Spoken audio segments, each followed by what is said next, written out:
প্রিয় দেশবাসী, আপনারা জানেন জাতীয় নেত্রী, দেশের 3 বারের সাবেক প্রধানমন্ত্রী, গণতান্ত্রিক রাজনীতির অন্যতম শীর্ষ ব্যক্তিত্ব এবং বিএনপি চেয়ারপারসন বেগম খালেদা জিয়া বর্তমানে অসুস্থ অবস্থায় হাসপাতালে আছেন।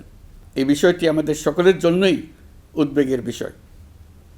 অন্তর্বর্তীকালীন সরকার বেগম খালেদা জিয়ার অসুস্থতার বিষয়টি শুরু থেকেই সর্বোচ্চ গুরুত্ব দিয়ে আসছে। বেগম খালেদা জিয়া বাংলাদেশের ইতিহাসের একটি গুরুত্বপূর্ণ অধ্যায়ের অবিচ্ছেদ্য অংশ।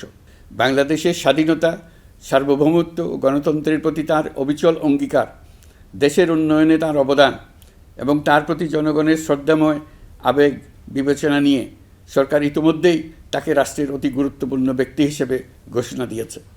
সরকারের পক্ষ থেকে তাঁর চিকিৎসা নিশ্চিত করতে পরিবারের ইচ্ছাকে সম্মান দেখিয়ে প্রয়োজনীয় সব ধরনের সহযোগিতা দেওয়া হচ্ছে।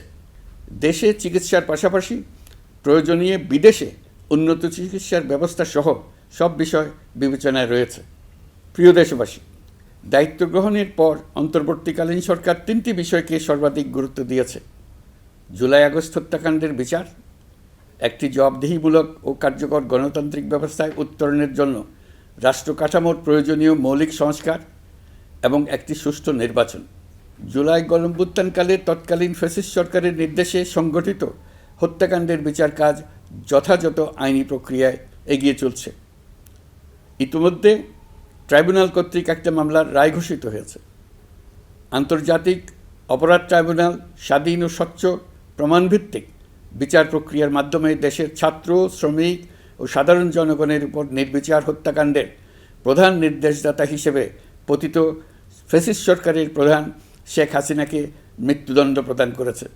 যথাযথ আইনি প্রক্রিয়া অংশ হিসেবে অভ্যুত্থানের পর পলাতক শেখ হাসিনা এবং এই মামলার সাজাপ্রাপ্ত অপর আসামি সাবেক স্বরাষ্ট্রমন্ত্রী আসাদুজ্জামান খানকে দেশে ফেরানোর জন্য সরকার আনুষ্ঠানিকভাবে ভারত সরকারকে অনুরোধ জানিয়েছে।